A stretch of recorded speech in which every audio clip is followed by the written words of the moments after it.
この世には邪悪がはびこるとき、必ずや現れると言われる希望の存在。はい、聖イント聖夜スタディの時間です。今回は誰について学ぶんだ？もちろん第1回目は主人公のペガサス聖夜よ。ほう、誰も知る聖イントだな。私が小学生の頃、熱中してみたもんだぜ。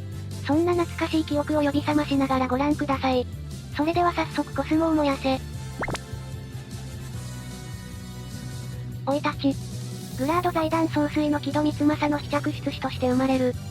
幼少時は唯一の肉親である姉の聖火と共に星の子学園で暮らしていたが、聖イント養成のためにグラード財団に引き渡される際に聖火と生き別れとなり、クロスを日本へ持ち帰れば姉に引き合わせると財団に約束され、聖イントへの道を選ぶ。7歳にしてギリシアのサンキュチアリに送られ、和紙星座のマリンの下で6年間にわたって過酷な修行を積む。同じくペガサス星座の聖イント候補生のカシオスを倒した末、ペガサス星座のクロスを授けられ、アテナの聖イントとなった。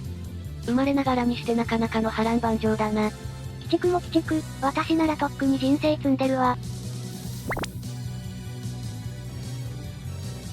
性格。明るく無邪気で屈託のない性格、サンクチュアリで修行した事情もあってアイオリアの良き弟分。自分と実の姉聖火を捨てた木戸光政を心の底から憎んでいる。幼少期は生意気な性格で、傲慢な沙織やそれに従うジャブの態度に反発していた。いじめられっ子だった俊をかばう一揆にはこの時期から一目置いている。シスコンで惰弱な性格は徹底したスパルタ指導を行うサンクチュアリでの、師匠マリンに徹底的に鍛え直された。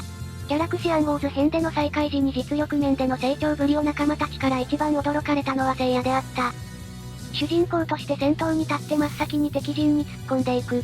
失明に近い重傷を負ったり、仮死状態に陥ったりと多くの負傷に見舞われているが、何度倒れても必ず立ち上がる不屈の闘志、加えてどんな強敵や苦境にもひるまずに立ち向かう真の勇気の持ち主である。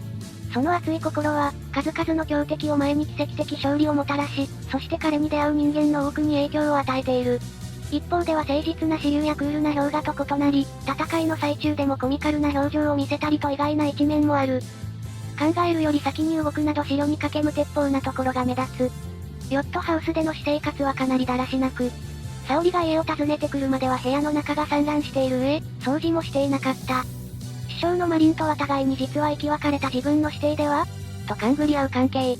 女心がまるで分かっておらず、幼少期から聖夜を慕う美穂も面倒見の良い幼馴染としか思っていない。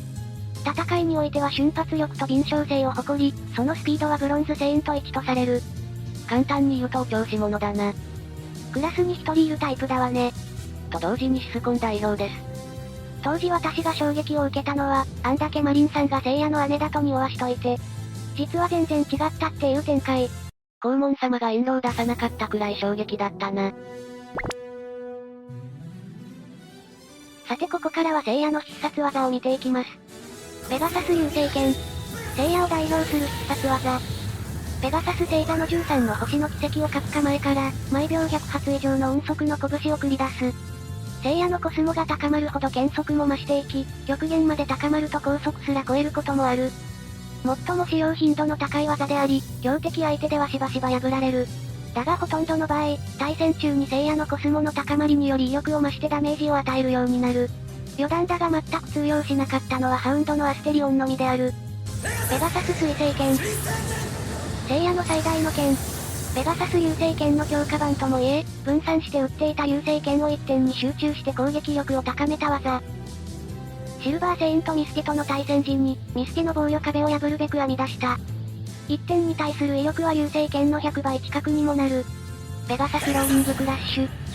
ミスティとの対戦時に決め技として初披露。相手を背後から羽交い締めにして高速で回転しながら空中に飛び上がった後、同じく高速回転しながら落下して相手を頭から地面に叩きつける大技。セイントとして背後を取られた時点で終わりだと思うのは私だけか？それにクロス同士がガチャガチャ当たって羽交い締めしにくそうな。でも成功すれば威力は抜群なはずよ。正論で返すならペガサスのクロスは、胸アーマーに厚みがないから腕も回りやすい。わかったよー。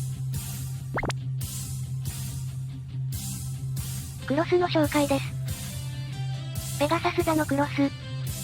ギリシアサンクチュアリでの修行、カシオスラ候補生との戦いに打ち勝って、ペガサス座のセイントの称号として教皇から与えられたクロス。サンクチュアリ内の争奪戦であったために競争率も20倍と高く、聖夜がコスモの真髄に目覚めたのは間際の話となった。初期デザインは機動性を重視するため、非常に軽装でありヘッドギア、ショルダー、アーム、ベルトウエスト、2のクロスとしての最低装備はあるものの、チェストに関しては心臓部分の胸当てのみに留められていた。ニューブロンズクロス。アスガルド編からはニューブロンズクロスとなりリニューアルされている。12級の戦いの後にゴールドセイントの血によって修復されたため、聖夜たちのコスモが黄金のレベルに近づくと、クロスが一時的にだが黄金に輝き強度も上がる。ゴッドクロス。アテナの血によって修復されたブロンズクロスが、聖夜たちの爆発的なコスモに反応して変化したクロス。